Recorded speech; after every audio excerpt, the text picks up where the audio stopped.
ভাত, যেহেতু মিঠির ভাতটা একটু ঠান্ডা হতে হবে, সেই জন্য মিঠির ভাতটা আগে দিই।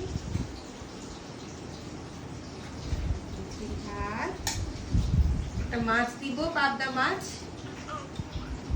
এই যে দেখো,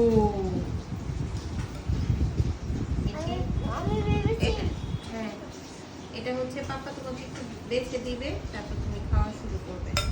নাও এটা রাখো, ধরো। হ্যাঁ ঠিক আছে, এরপর সারেটা বাড়ি।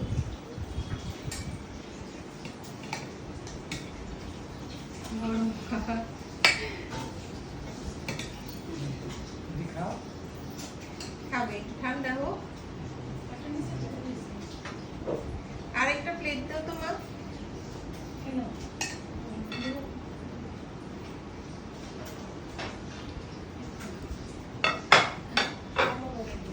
মাছের ভাজা,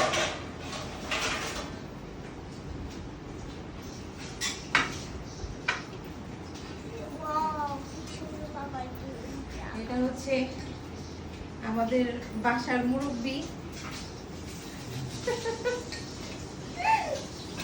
কি হাসি!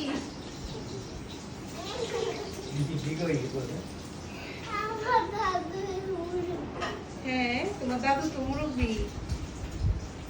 বয়স্ক মানুষকে কি বলে, মুরব্বি বলে না? দাদু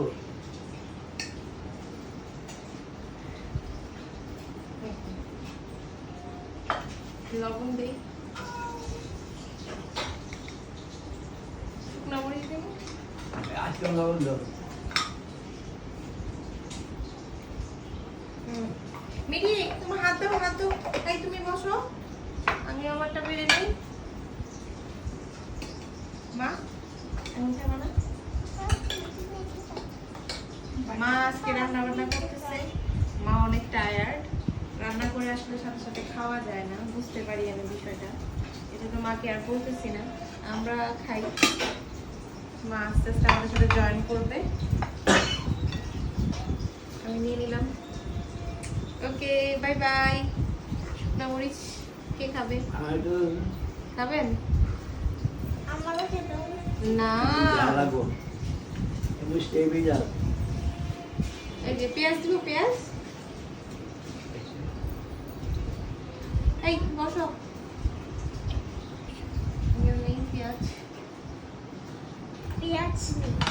আজকে বেশি ভালো লাগতেছে হচ্ছে এই যে মাসকালের ডালটা, এই যে মাসকালের ডালটা দিয়ে ইচ্ছা করতেছে। হ্যাঁ অনেকদিন পর একদম দেশীয় মাছের ডাল পাওয়া গেছে, ঢাকা শহরে আসলে পাওয়া যায় না।